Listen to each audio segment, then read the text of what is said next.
ce sont les détails qui comptent. Ils ne mentent jamais. Quand on commence à les examiner un par un, tout s'éclaire peu à peu. C'est ce que déclare le commissaire Maigret dans le livre Maigret à New York. Aujourd'hui, nous ne sommes pas dans la ville qui ne dort jamais, mais à Chaumont. Et pour le cygne, les détails comptent tout autant que pour le célèbre inspecteur. Cette pièce rend hommage à près de 300 éditions des différents livres de l'écrivain belge Georges Simenon. Environ 200 français et le reste en fait se subdivise entre l'Italie, l'Allemagne, l'Angleterre et la Hollande. Alors ce qui est intéressant de voir, c'est comment est-ce qu'un seul et même auteur en fait est perçu dans différentes régions du globe. Ce qui était intéressant de voir, c'est que même en français, en fait, il y a quelque chose d'assez classe, luxueux. Et des fois, en fait, on est vraiment dans le roman de gare, où certains graphistes, en fait, n'ont pas pris la mesure, en fait, du matériau qu'ils avaient. En Italie, Simenon est vraiment considéré comme un auteur d'université. Et là, on va avoir des couvertures extrêmement luxueuses, même si on est dans le format poche.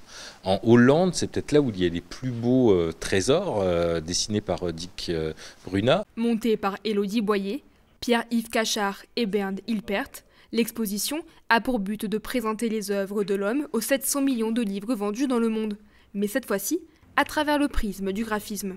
En fait, le cygne, l'une des idées aussi, c'est de montrer pas que des formes prestigieuses, grandioses, mais aussi de montrer des formats modestes, des formats que tout le monde a. Enfin, il n'y a rien de plus intime que le livre, on l'amène avec soi, dans les transports, dans sa chambre, et ça crée un rapport d'intimité.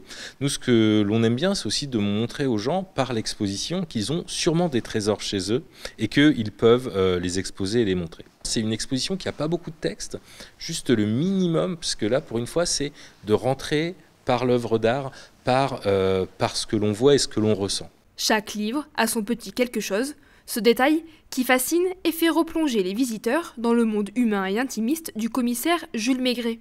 Maigret, je le connais depuis ma jeunesse, je les ai pratiquement tous lus. J'ai bien aimé, je pensais qu'il y aurait davantage d'extraits qui seraient affichés, d'extraits de tel ou tel livre qui seraient affichés. J'ai vu qu'il y avait aussi beaucoup de livres en langue étrangère.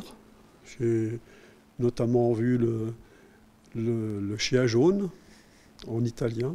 Pour nous, c'est très intéressant de voir l'évolution des ouvrages parce que selon les années et selon les pays, on voit que le traitement graphique est absolument pas le même. Selon les dates, on s'aperçoit qu'il y avait quelque chose de très qualitatif au début et on voit qu'à la fin, dans les années 80, les maisons d'édition allouaient moins d'argent au design graphique. Et ce qui est bien, c'est que cet auteur s'est battu pour avoir des couvertures toujours différentes et toujours de qualité. Présentée dans le cadre de la Biennale du graphisme, l'exposition sera ouverte au public jusqu'au 20 octobre 2025.